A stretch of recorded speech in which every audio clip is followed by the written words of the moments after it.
아니하니라. 아멘. 오늘은 요한일서 17강으로 거짓말하는 자에 대해서 나누고자 합니다. 어떤 사람들이 거짓말하는 자라고 말을 합니까? 예수를 안 믿는 사람이 아니라 성도라고 하는 사람들에게 대하여서 이 말을 하고 있습니다. 저 성경 공부 많이 했어요. 저 하나님 말씀 많이 들었어요. 그리고 내가 성경을 가지고 이야기를 해요 라고 하는 사람들에게 대하여서 그들을 향하여 거짓말하는 자라고 말하고 있습니다. 그 이유가 뭐였습니까? 바로 어둠에 행하고 있다라고 성경은 우리에게 지적합니다. 어둠에 행하고 있다라는 말에 대해서는 이미 지난 시간을 통해서 여러 번의 시간을 통하여서 이야기를 나눴습니다. 그리고 지난 2주간을 통하여서는 이 어둠에 행하는 자들이 결단코 하나님 나라에 들어갈 수 없다라는 주제를 가지고 이야기를 했습니다. 바로 하나님 나라에 들어가지 못할 자에 대한 경고요.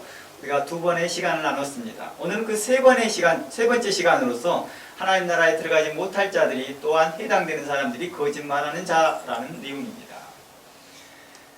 6절을 자세히 보면은요, 진리 가운데 행하지 않는 사람에 대하여서 이야기합니다. 그리스도를 전혀 모르는 사람이 아니라, 불신자가 아니라 이미 그리스도를 믿는 성도들에게 대하여 말하고 있는 것입니다. 즉 요한 1서는 지적하기를 믿는 성도들이 진리대로 행하지 않는다면 거짓말하는 자라고 경고하고 있습니다. 성경 여러 곳에서는 거짓말하는 자를 하나님 나라에 들어갈 수 없다. 계시록에서도 그러한 자들에게 대해서 이야기를 꺼내고 있습니다. 혹 그 사람이 이제 이렇게 말합니다. 나는 성경을 많이 알아요. 저는 성경에 대해서 공부를 했어요. 라고 여러 단계도 공부했습니다. 라고 말했다 할지라도, 또 자신의 직분이 목사고 장로고 집사고 또 학생회장이요 청년회장이요 주일학교 교사요 각종 선교회 회원이요 회장이라 할지라도 여전히 그들에게 대하여 말합니다.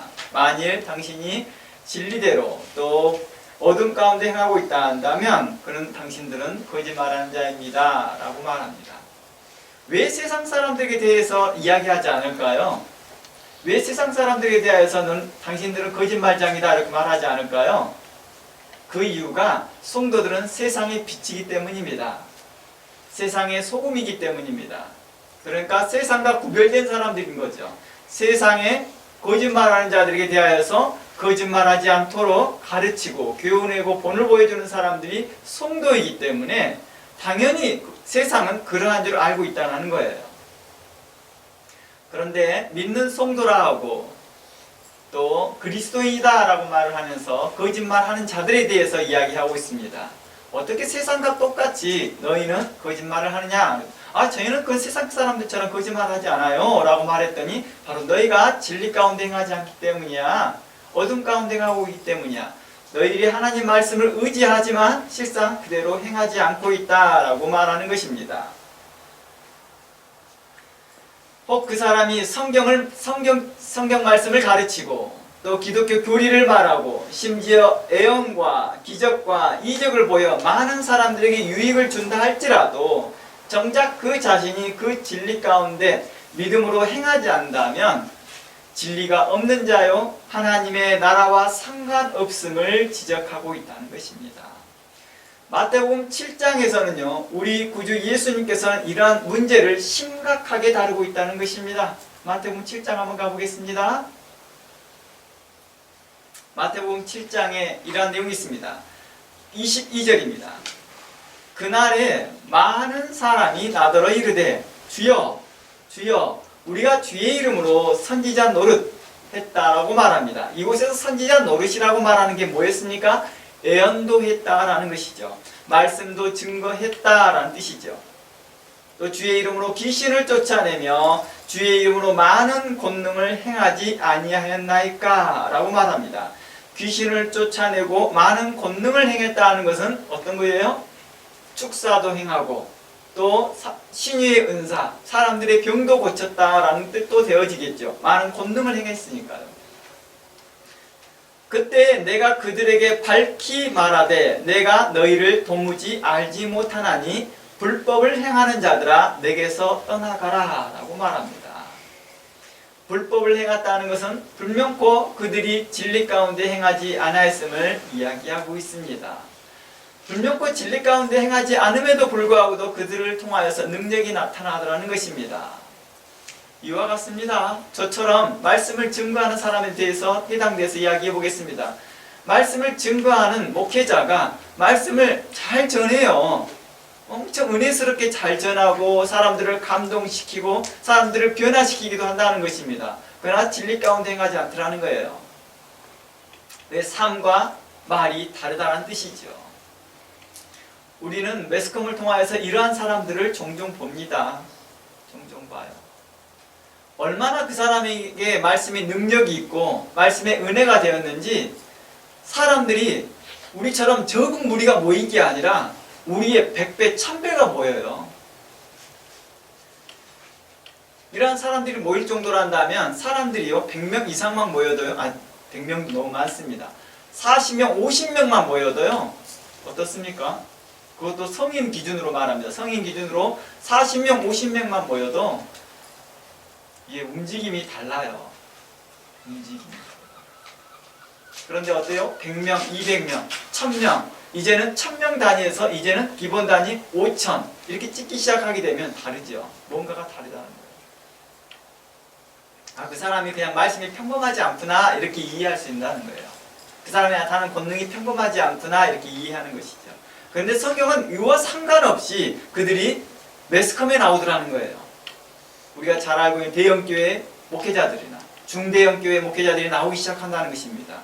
말씀과 삶이 달랐기 때문이죠. 그들에게 대하여서 이렇게 말합니다. 그들이 거짓말하는 자다라고 말하고 있다는 것입니다.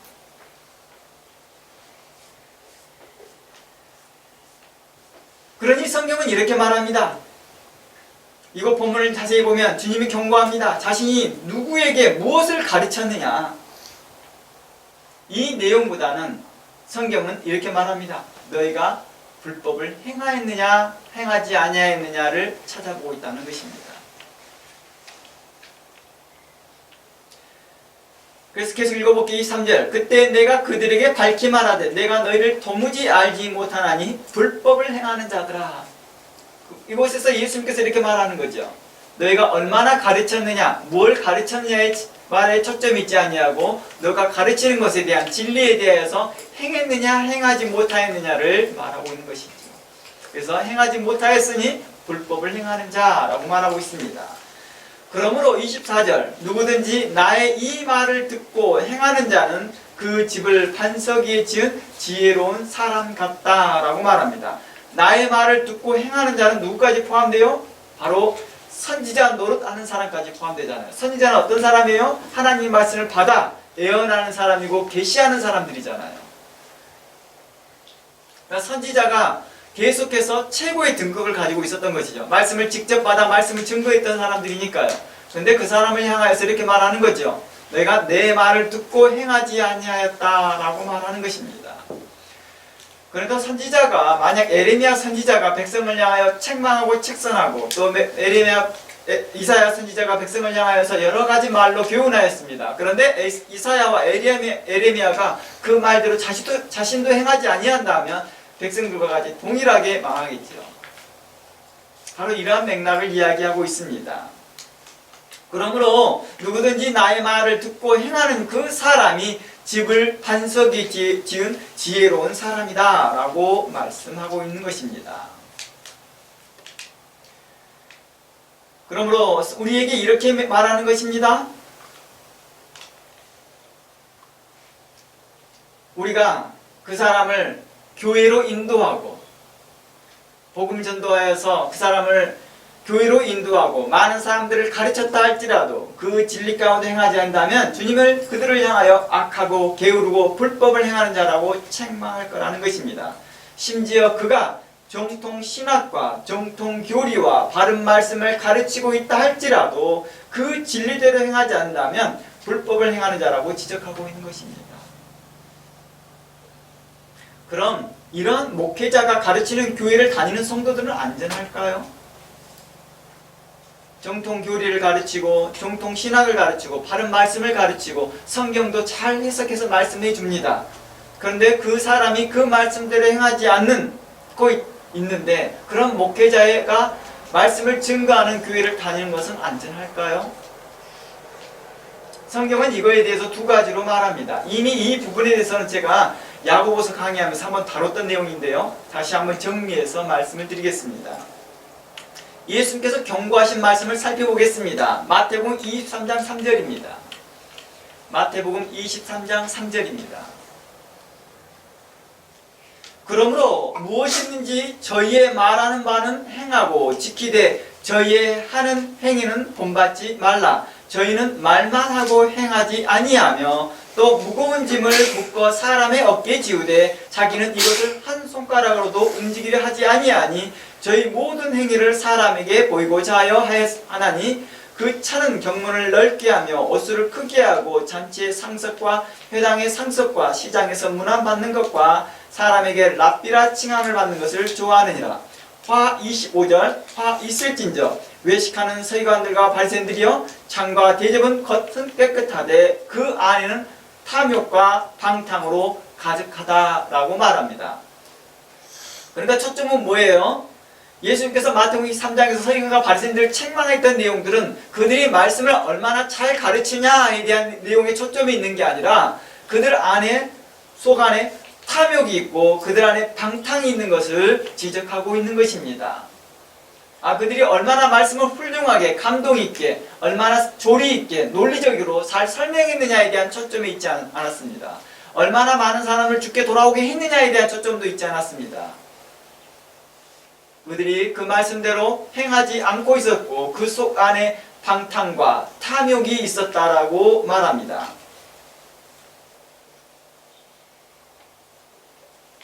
마태복음 7장 15절 말씀 가봅니다. 마태복음 7장 15절 말씀에 이들을 향하여 거짓 선지자들을 삼가하라 라고 말합니다.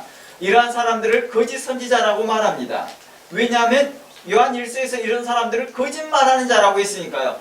저는 정통교리가 나왔고 정통신학교를 나왔고 정통교리를 가르쳤는데요. 보세요. 정통신학교에서 가르치는 책과 제가 말하는 것과 똑같잖아요. 라고 했다 할지라도 그를 거짓말을 하는 자라고 요한 1서는 지적하고 있습니다. 그러니 마태복음에서 그를 거짓 선지자라고 말하고 있는 것입니다. 양의 옷을 입고 너에게 나오나 속에는 뭐가 있다고요? 노략질하는 이리가 있다. 속에는 노략질하는 이리가 있다라는 것을 바로 예수님께서 마태복음에서 지적했던 것처럼 그 안에 뭐가 있다고요? 탐욕과 방탕이 있다라는 뜻이죠. 그래서 이러한 부분을 실제적으로 성경은 이야기하고 있습니다. 경건의 모양은 있으나 경건의 능력을 이러한 사람들은 부인하는 자니 이런 자들에게서 돌아서라. 겉으로는 하나님을 섬기는 채 하나 실제로는 하나님을 경외하지 않는 자들이다라는 것이죠. 여러분들 이러한 사람들을 멀리하기를 원합니다. 그러면 그러한 교회를 무조건 옮겨야 되느냐? 라고 했을 때 옮길 수 없는 사항이라 한다면 이렇게 말하고 있는 것이죠. 마태복음 23장 말씀에서 그러므로 그들이 무엇이든지 저희의 말하는 바는 행하라고 말합니다. 왜냐? 맞는 소리니까요. 정통교리를 가르치고 정통신학 안에서 바른 교훈을 가르쳤기 때문에 그 말대로 행하라는 것입니다. 이게 듣는 여러분들에겐 전혀 문제되지 않습니다. 듣고 행하지 않는 게 문제인 거지 듣고 행한다면 여러분 아무 문제되지 않습니다. 단 여러분들이 그렇게 가르치는 선지자나 목회자들이 본받지 않기를 바랍니다. 그들의 무엇을 행위를 본받지 말라는 것입니다. 바로 이러한 부분들을 성경은 우리에게 말하고 있습니다. 성경은 오늘날 교회와 오늘날 교회사를 읽어보아도 교회사를 우리가 찾아 살펴보아도 교회 안에 진리가 선포되지 않아서 교회가 타락한 게 아니었습니다. 뭐 때문이었습니까? 그 진리가 있음에도 불구하고도 그 진리대로 행하지 않았기 때문인 거지요. 목회자가 타락했던 이유가 말씀을 제대로 못 가르쳤기 때문이 아니라 말씀 안에 그들이 행하지 않았기 때문이라는 것입니다.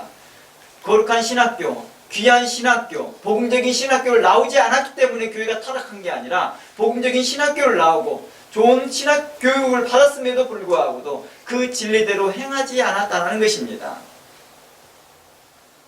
그래서 마태복음 7장 23절에서 불법을 행하는 자들이라고 지적한 것을 알 수 있듯이 선한 법, 진리를 가지고 있으나 그 선한 법과 진리대로 행하지 않고 있는 자를 향하여 불법을 행하는 자들이다 라고 말하고 있었던 것입니다.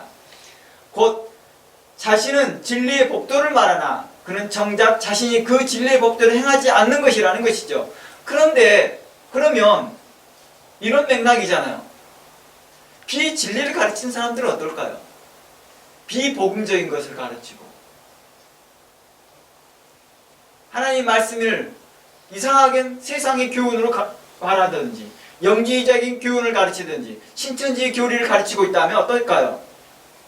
의롭지 못한 자가 가르치면 어떨까요? 의롭지 못한 법을 가르치면 어떨까요? 엄중한 하나님의 심판을 피할 수 있을까요? 결코 피할 수 없지요. 정통 신학을 하고 바른 진리를 증거했어도 뭐 했어요? 그 진리대로 행하지 않은 자들에게 하여서 심판이 있는데 하물며 비진리를 가르치고 비거룩한 것을 영지적 가르침을 가르치고 있고 구원파적인 구원을 가르치는 자들에게 대하여 과연 그들에게 하나님의 나라가 있다라고 말할 수 있을까요? 결코 없지요. 이와 똑같습니다. 세상이 구원받을 수 있나요? 예수를 믿지 않고도요? 라고 하는 말과 맥락과 똑같은 것이죠. 심지어 예수를 믿는 성도들에게 향하여서 오늘의 요한 1서는 말하기를 너희가 거짓말하는 자다 라고 말하고 있었습니다. 너희가 결단코 하나님 나라에 들어갈 수 없다 라고 말하고 있습니다. 내가 그 진리대로 행하지 않기 때문이다 라고 말하는 것이죠. 그럼 하물며 세상은 어떠할까요? 그래서 계시록과 베드로 전후서에서 말하기를 마치 종이충이 말린 것처럼 이제 하나님의 심판이 그들에게 있을 것을 말하고 있었다는 것입니다. 그러므로 우리가 바른 진리와 바른 신학과 정통 교리에 있는 것이 어떻습니까? 우리에게 기본이 되어야 되는 거예요. 바른 교회에 출석하는 거 기본이 되어야 됩니다. 건강한 교회에 출석하는 거 기본이 되어야 되죠. 목회자가 정통 신학을 나오고 바른 신학을 가지고 이게 기본이 되어야 하는 것이겠죠. 그런 신학, 그런 교회, 그런 교단 다니는 게 기본이어야 되는 것입니다. 그리고 이러한 기본 안에서 신앙이 자라고 성숙한 성도의 삶, 성령의 열매가 나타나야 된다는 것입니다. 그러나 우리가 아무리 바른 진리이고 정통이 있다 해도 그 진리에 따라 행하지 아니하고 성령의 열매가 나타나지 않는다면 이는 마른 가지와 같다는 것입니다. 요한복음 15장에서 말씀드렸지만 그 마른 가지가 원래 어디 있었어요? 포도나무 가지에 있었잖아요. 포도나무 가지에 있으나 열매를 맺지 아니하므로 그 나무 가지를 어떠하겠다? 제하여 내겠다라고 말하였습니다. 참 포도나무에 붙어있지만 열매를 맺지 못한 마른 가지와 같은 이러한 사람을 향하여 무기력한 자, 게으른 자, 무익한 자라고 말하였습니다. 이런 자를 어떻게 하겠다고요? 제하여 내겠다라는 거예요. 구약에서는 이러한 사람을 실질적으로 어떻게 했어요? 회중 밖에 둬버렸습니다. 회중에 참여하지 못하겠죠. 그래서요, 예전에 초대교회나 중세시대 때에서는 이러한 범죄한 자들을 예배에 참석하지 못하게 했거든요. 회중 안에 못 들어오게 합니다. 그들이 엄중한 하나님의 심판을 미리 경험하게 봅니다. 그리고 회개하기를 바라는 마음이죠. 오늘날 교회는 어떻습니까? 이런 엄중한 말씀을 선포하지 않습니다. 요한 1세의 말로 설명하면 성도가 진리 가운데 정통 신학과 정통 교회에 속하였다고 말하지만 그 빛과 진리 가운데 행하지 않는다면 이는 거짓말하는 자다라고 말하고 있습니다. 불법을 행하는 자들이다 라고 말하고 있습니다. 자신이 불법을 행하고 있으면서 알지 못하고 있는 것을 이야기하고 있습니다. 이처럼 진리 가운데 행하지 않고 있으면서 자신이 속한 정통교단과 정통교회와 신학교만 자랑하고 있다 한다면 그를 향하여 뭐하고 있다고요? 거짓말하는 자다. 너 자신을 속고 있는 자다. 불법을 행하는 자다라고 말하고 있는 것입니다. 스스로 속는 것이죠. 자신이 그 정통이라는 간판 안에 스스로 속고 있는 거라는 것이죠. 실질적으로 하나님의 신실한 종들이요, 정통교단 안에서 하나님의 말씀을 신실하게 증거하고 있거든요. 수고하고 애쓰면서 말씀을 증거하고 있습니다. 바른 진리를 전달하고요. 그런데 어떻습니까? 그런 훌륭하신 목사님들 사이에 숨어 있으면서 어떻게 해요? 자신도 그런 종통에 있다고 말합니다. 그분 나 알아. 나 그분과 친해. 나 그분과 함께 식사도 했어. 나 그분 밑에서 그분의 제자야. 나 그분에게서 같이 신학교 다녔어. 막 이런 걸 자랑하는 것이죠. 그러면서 자신도 마치 종통에 있는 것처럼 이야기하고 있다는 것입니다.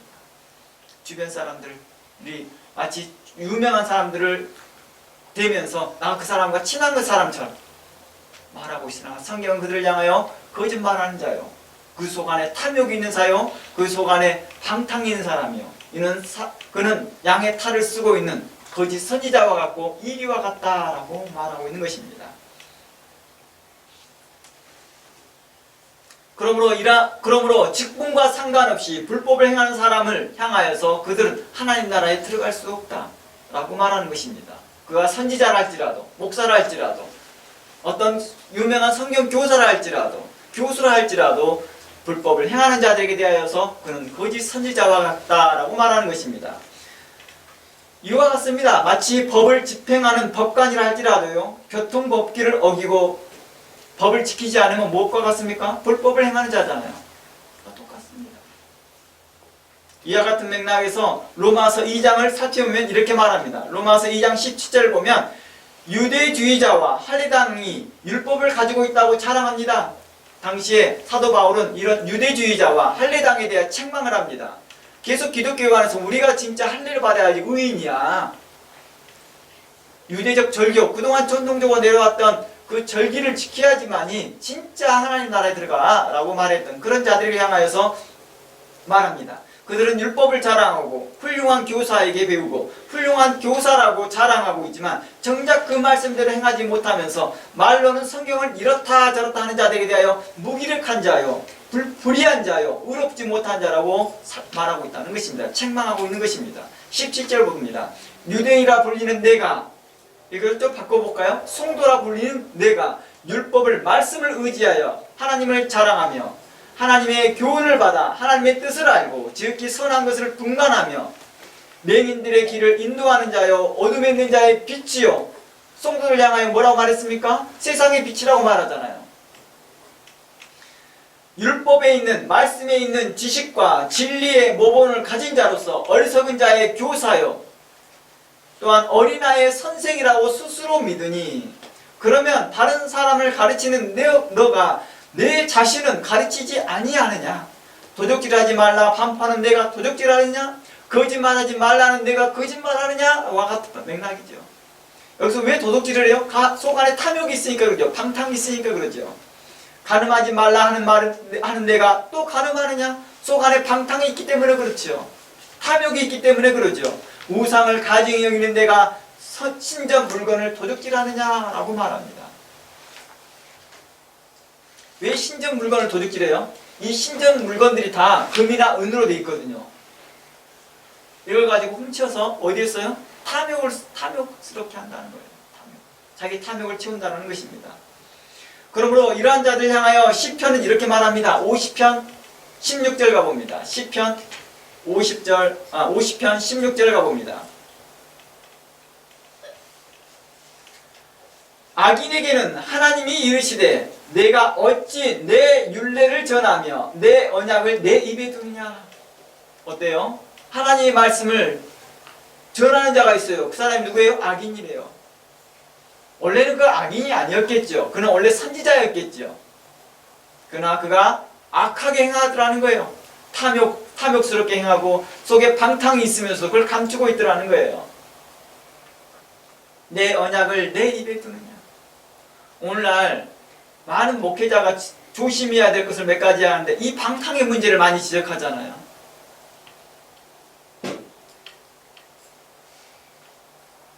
그러면서 이렇게 말합니다. 내가 교훈을 미워하고 내 말을 뒤로 던지며 도적을 본즉 연합하고, 도적을 본다는 걸 뭐예요? 교회 안에서 탐욕스러운 일들을 함께 한다는 거예요. 그래서 자신과 친한 장로나 집사를 통하여서 몰래 자신의 부동산을 만들어내고 자신의 따로 교회 재정을 빼돌려서 자신의 부동산을 축적하고 있더라는 거예요. 또 가늠하는 자와 동료가 되며 어때요? 지금 현재 오늘날 시대의 모습과 똑같은 모습을 계속해서 이야기하고 있는 거예요. 그 방탕한 모습들. 미투라는 운동이 이루어지면서 교회 안에 자주 일어나잖아요. 근데 이게 교회 안에서 너무 많이 일어나더라는 거예요. 존경하는 목사님, 존중하는 목사님, 말씀이 은혜 받았기 때문에 함부로 말 못합니다. 혹시 자신이 문제가 있어서 그렇겠지, 목사님의 문제보다 자신의 문제겠지라고 말하나 실적으로 어땠어요? 목회자가 먼저 본을 보였어야 되는 문제죠. 성도가 연약하여서 그랬다 할지라도 목회자가 이 문제에 대해서 먼저 선을 보였어야 되는데도 그러지 못하고 있더라는 것입니다. 바로 이러한 일들이 속에서 일어나고 있는 자를 향하여서 거짓말하는 자들이다. 19절 내 입을 악에게 주고 내 혀로 괴사를 지으며 앉아서 내 형제를 공박하며 내 어미의 아들들을 비방하는도다. 앉아서 형제를 공박하며 어미의 아들들을 비방하는도다. 이 말이 뭐예요? 계속 형제들을, 예수 그리스도 안에 있는 형제들을 비방하더라는 것입니다. 지난주에 봤듯이 분쟁의 문제에 있어서 계속해서 사도 바로 말합니다. 너희 그 분쟁하고 송사하고 그들을 서로 싸우고 있는 그 대상이 너희 형제들이다. 주의 형제들이다 라고 말하고 있는 것 같습니다.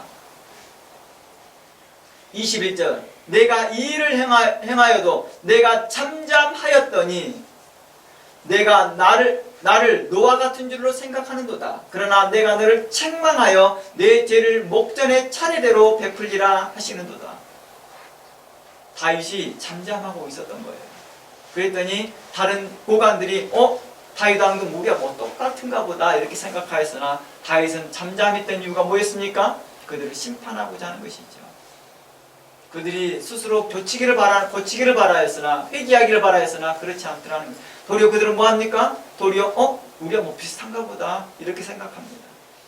말을 안 했더니 자신과 같은 줄 안다고 생각합니다. 그러므로 23절 말씀에 율법을 자랑하는 내가 로마서 2장 23절입니다. 율법을 자랑하는 내가 율법을 범함으로 하나님을 욕되게 하느냐? 기록된 바와 같이 하나님의 이름이 너희 때문에 이방인 중에서 모독을 받는도다 라고 말합니다. 유대교 지도자들은 자신들만이 율법에 대한 정확한 지식을 가지고 있으며 진리를 알고 있다고 자부했으나 그러나 그들에게 있어서 문제는 자기들이 가르친 바를 자신들이 지키지 않으면서 의로운 체하였기에 세상 사람들은 속으로 그들의 외식을 비웃었던 것이죠. 그들은 율법을 의지하고 하나님을 자랑하고 내세웠으나 실상은 율법의 유혹에 순종하지 않았더라는 것입니다. 하나님을 영화롭게 하지 못하며 그들이 부여받은 특권만을 자랑하더라는 것입니다. 나 하나님 말씀 받은 선지자야. 나 하나님 말씀을 가지고 제사를 집행하는 제사장이야. 심지어 난 그의 대제사장이야. 아무도 나를 함부로 대하지 못하지. 하나님을 대리한 자들인데 이렇게만 자랑할 뿐 행하지 않고 있더라는 것입니다. 예수님도요, 당시에 율법사와 바리새인과 사두개인의 말씀에 대해서 인정해 줍니다. 정확한 지식을 가지고 있다고요. 그가 정통적인 교리를 가지고 있고 바른 지식을 가지고 있다. 그러니까 그의 말대로 행하라고 한 것이죠. 주께서 우리에게 그의 권위에 그냥 복종하라고 한 거 아니겠죠. 그들이 전하는 것이 진리이기 때문에 그대로 행하라고 한 것이겠죠. 그러나 그들이 진리를 알고 있고 진리를 말하고 있다 할지라도 정작 강도 만난 사람을 도와줄 능력이 없더라는 것입니다. 도와줄 믿음이 없더라는 것입니다. 사랑할 믿음이 없는 것이죠. 영주주의 교훈이 갑자기 등장한 게 아닙니다. 영주주의 교훈이 갑자기 등장한 것이 아니라 이런 유대주의, 선민주의, 세상 철학이 이미 바탕이 되어 있는 것이죠. 그들은 이미 선민주의로서 어떤 걸 가지고 있어요? 이게 자신들은 행하지 않으면서 그냥 말만 하고 있는 거예요. 나는 영이 깨끗해. 영주주의자처럼. 나는 하나님의 깊은 것을 알고 있어. 하나님께서 나에게 무언가를 미리 지시해주고 계시해주고 예언해주게 하였다라고 말합니다. 그들은 다른 사람들보다 특별한 지식을 가지고 있다고 생각하나 이게 영주주의자의 교훈과 무슨 차이가 있습니까? 똑같잖아요. 그러니까 영주주의 교훈이 갑자기 짜잔하고 나타난 게 아니라 이런 게 다 바탕이 되어 있다는 것입니다. 그러니까 자연스럽게 이런 바탕 안에서 기독교가 안에 침투해 들어올 수 있었던 것이죠. 그러므로 우리 주님은 이렇게 기원합니다. 누구든지 나의 말을 듣고 행하는 그 사람이 그 집을 반석에 지은 지혜로운 사람이라고 주님께서는 칭찬합니다. 하나님 앞에서 말씀을 듣고 있는 자가 의인이 아니요 오직 그 말씀을 따라 행하는 자에게 지혜롭다, 의롭다 하신 것입니다. 제가 여러분들에게 이런 말을 합니다. 여러분들 요즘 시대가 참 좋아졌어요. 서로 카톡으로나 또 메신저를 통해서 안부도 여쭈고 인사도 하세요. 그러나 아무것도 행하지 않습니다. 그냥 앉아서 듣기만 하고 앉아서 저 우리 목사님 말씀 좋아요 하면 그냥 듣기만 합니다. 듣기만. 그 들었던 말씀들을 전달하기도 좋잖아요. 요즘 카톡을 통해서나 아니 메신저를 통해서나 페이스북을 통해서라도 그 설교들을 링크를 걸어주고 서로 응원하면서 말씀 들어보세요. 제가 이 말씀에 은혜를 받았습니다 하면서 이런 방식으로 전도를 하고 말씀을 함께 공유해야 될 일도 하지 않습니다. 그냥 앉아서 듣기만 하고 있더라는 거예요. 이러한 사람들 향하여 뭐라고 말했다고요? 지혜롭지 못하다. 지혜롭지 못하다. 이를 향하여서 뭐 했다고요? 불의를 행하고 있고 불법을 행하고 있다라고 말하고 있고 이는 그 삶이 거짓말을 행하고 있다라고 말하는 것입니다. 그래서 이렇게 말합니다. 하나님 앞에서 말씀만 듣고 있는 자가 의인이 아니요 오직 그 말씀을 따라 행하는 자들에게 향하여서 지혜롭다고 말합니다. 저는 어느 목사님 교회 어느 목사님 목회하고 있는 그 교회 다니고 있어요. 그 목사님 엄청 유명하신 목사님인데 그 목사님에서 저는 그 교회 출석 교인이에요. 이런 것들만 자랑하지 말고 신실하게 의롭게 행하라는 것입니다. 우리 주님께서 비유를 통해 지혜로운 종들을 칭찬한 이유가 그들의 합당한 태도 때문일 것이겠죠. 그리스도인으로서 오랫동안 살고 하나님의 성도로서 오랫동안 살고 있으면서 자신은 정통교회에 있으니 안심이다. 나는 정통신학을 했으니 안심이다. 나는 현재 좋은 교회, 좋은 목사님 말씀을 들으니 안심이다 하는 사람들에게 대하여 만일 자신이 빛 가운데로 행하지 못하고 있다면 그 말씀대로 행하지 못하고 있다면 이 모든 것이 무익함을 이야기하고 있는 것입니다. 그런 거 있잖아요. 우리가 결국 하나님 말씀을 배우고 하나님 말씀을 듣는 이유가 뭐예요?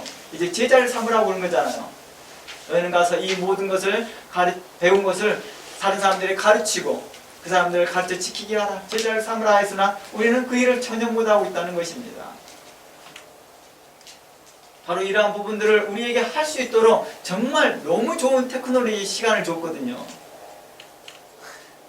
그렇잖아요. 서로 알려져 있는 여러분들이 평소에 경건의 시간을 통하여 들었던 것들을 카톡이나 메신저를 통하나 이메일이나 이런 걸 통해서 한 번씩 전달을 해줘도 되는데 전혀 무응답, 무감각, 무전달 하고 있더라는 것입니다. 이런 일을 하나님께서 책망하시더라는 것입니다. 그들의 양심이 선하지 못하다. 그들의 마음이 선하지 못하다라고 말하는 것입니다. 특히 신앙의 양심이 마비되어지면 행하기에는 게을러지기 시작한다는 것입니다. 우리의 마음의 양심이 마비가 되어지면요 행하는데 게을러지기 시작합니다. 왜냐하면 마음의 진동이 없으니까 마음의 감각이 없으니까 뭐합니까? 누구한테 말을 들어도 이게 책선을 들어도 책망을 들어도 이게 반응이 없다는 거예요. 그때만 잠시뿐이라는 것이죠. 그 양심이 마비가 돼서 그래요. 자신이 아는 지식으로 탁상공론만 합니다. 탁상공론이 뭐예요? 그냥 앉아서 이것이 맞네 저것이 말만 해요. 말만.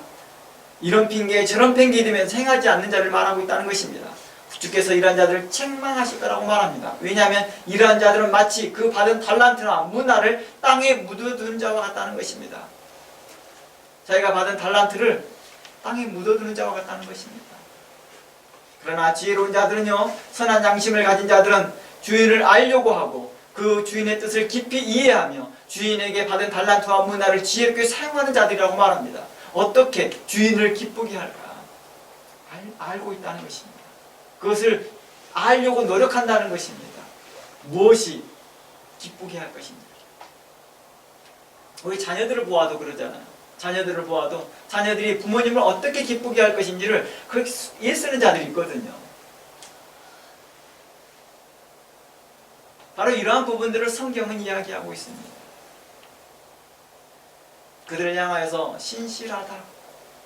내가 그를 의롭다. 정말 그들이 완전히 신실해서 신실하다 할까요? 그들이 완전히 의로워서 의롭다 할까요? 아니었습니다. 겨자씨 만한 믿음 하나 있기 때문에 있었습니다. 하나 행한 것을 칭찬하면서 100가지, 10,000가지 행하였다는 것처럼 칭찬해 주시더라는 것입니다. 그러면서 너를 의롭다, 거룩하다 하시더라는 것입니다. 그러나 하나님의 뜻대로 행하지 않을 뿐만 아니라 행할 능력도 없는 그들을 향하여서 강도 만난 자들을 향하여 어떻게 대한 태도를 보면 알 수 있습니까? 그들이 행할 능력이 없고 하나님의 뜻대로 행하지 않는 자들을, 그 대표적인 모습이 강도 만난 자를 어떻게 구할 것에 대한 관심이 전혀 없는 자들을 향하여서 하는 말입니다.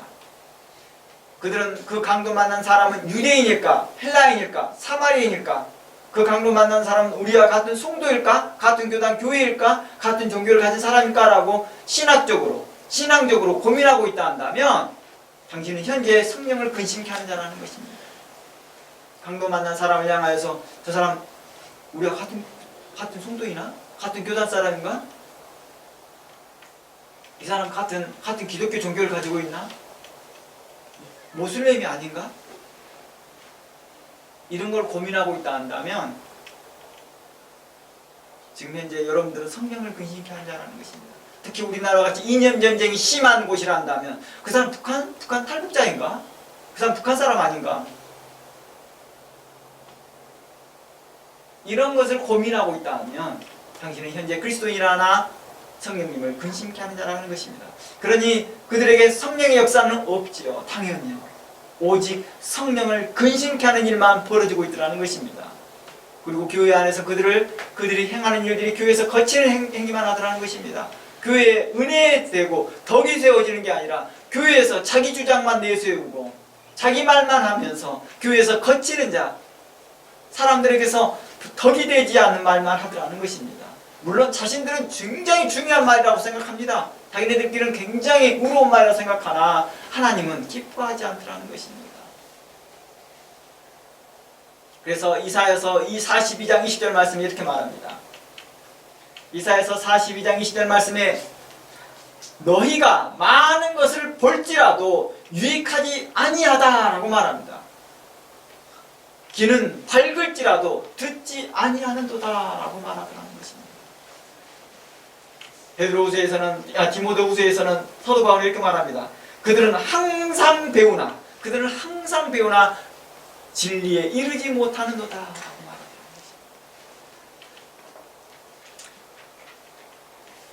말합니다. 과거에 종교개혁 이후에 오랫동안 교회는 신학적 논쟁에 빠져 있었습니다. 성도들은요, 차츰 설교를 듣는 것인지 아니면 신학 논문을 발표하는 것인지 모를 정도로 목회자는 높은 신학적 지식을 설교 시간을 통해서 나눴습니다. 성도들에게는 유익이 되지 못합니다. 성도의 삶을 가르치지는 않고 성도가 어떻게 살라라는 말은 가르치지 아니하고 신학적 깊은 이야기만 말하고 있습니다. 그러니까 오직 자신들에게만 유익이 되는 말만 하고 있는 거예요. 아, 내가 성경을 보니까 헬라어는 어쩌고 히브리어는 어쩌고 하면서 또 칼빈은 어떻고 어쩌고 저쩌고 하면서 신학적 용어만 줄줄이 이야기합니다. 성도들은 이런 말들을 듣는데 피곤해하지요. 교단끼리는 서로 신학과 교리 논쟁으로 서로 지적하면서 교단색을 강하게 나타내며 서로 비방하고 자신들의 교리의 우월성만 강조합니다. 한쪽은 이신칭의를 강조하고 다른 한쪽은 성화를, 다른 한쪽에서는 성령의 역사만, 다른 한쪽에서는 예정론, 또 다른 한쪽에서는 만인 구원론 등의 수많은 신학적 용어와 한쪽에 편중된 성경 해석과 교단색이 강하게 나타나는 그 설교와 그러한 말씀들만 가득하더라는 것입니다. 성도들은 차츰 이러한 설교에 피곤해하고 있더라는 것입니다. 성도들은 성경의 뜻을, 성경에서 하나님의 뜻이 무엇인지를 알고 싶어하고 성경의 뜻이 무엇인지를 알고 싶지만은 당시의 문맥 안에서 순수하게 알고 싶고 현재 삶에서 신앙의 교훈 안에서 성도의 삶이 무엇인지를, 성도의 하나님의 지혜가 무엇인지를 알고자 했으나 교회는 이러한 것들을 알려주지 못합니다. 그래서 차츰 교회의 성도들이 떠나가기 시작하고 교회가 텅텅 비어가기 시작합니다. 그리하여 청교도 신앙 이후에 어떻습니까? 30년이 채 안 된 한 세대가 채 지나가기도 전에 청교도 신앙 이후 종교개혁이 일어나고 청교도 신앙을 갖고 그 이후로 채 30년이 안 돼서 교회는 빠르게 태우고 있더라는 것입니다. 이러한 내용들을 우리가 교회사를 통해서 이미 배웠습니다. 이처럼 목회자들이 병들어가고 목회자들 머리는 열정이 있으나 가슴은 뜨겁지 않은 이러한 시대를 향하여서 성경은 회개하라고 말합니다. 너희가 가지고 있는 지식으로 결단코 하나님 나라에 들어갈 수 없다. 너희가 열의를 다하고 성품을 다하여 하나님을 간절히 찾고 찾으라. 너희 마음을 다하여 회개하라. 돌이키라고 말하였습니다. 이러한 메시지를 증거했던 사람들이 있었죠. 바로 시페너를 비롯한 조지 피트필드나 존 웨슬러나 스펄전, 무디, 조나단 에드워드 같은 이러한 사람들이 등장하면서 그들을 책망하기 시작합니다. 하나님의 거룩한 말씀대로 성도들에게 성도의 합당한 삶을 살아라고 모든 목회자와 성도들에게 회개를 요청했던 것이죠.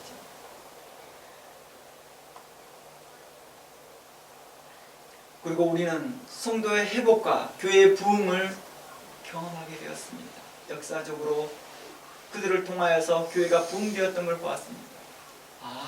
회개해야 되는구나. 그냥 성경만 지식만 가득 차 있고 있어서는 안 되는구나. 그 말씀을 듣는 대로 행해야 되는구나. 그것도 믿음으로 행해야 되는구나. 우리가 서로 사랑해야 되는구나. 그들이 교파와 교단의 싸움이 있는 것이 이것이 잘하는 게 아니었구나. 서로 사랑 가운데 하나 되어야 되는구나 하는 걸 발견하게 되었습니다. 제가 좀 전에 언급했던 유명한 그 설교자들이 교단과 상관없이 많은 교회에 영향력을 미쳤거든요. 오직 자신의 교단에서만 자신의 교단 사람에게 한 말씀을 증거하고 다른 교단을 무시하고 다른 교단에서 멸시하였다 한다면 거룩한 하나님의 부흥이 일어날 수 있었을까요? 결코 일어나지 못했습니다. 한국의 부흥의 역사도 마찬가지였습니다.